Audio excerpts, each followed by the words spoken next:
ang nakakalungkot po rito, dito ho, napapatunayan natin kung paano kumilos at mag-isip ang mga sip-sip kay BBM. Mas takot na takot ang mga alipores sa inyong presidenteng si BBM na mawala sila sa pwesto dahil napakatibay ng impeachment complaint ng itong pangatlo sana. Dahil ultimo, si Saldico ay tatayong testigo po dito. At may malinaw, yung sinatawag nga nila, may substance.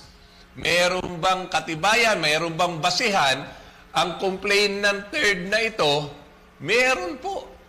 Maleta. Isang maletang punong-puno ng dokumento na naglalarawan kung ano ang mga binayolate ng administrasyong ito. Doon sila takot.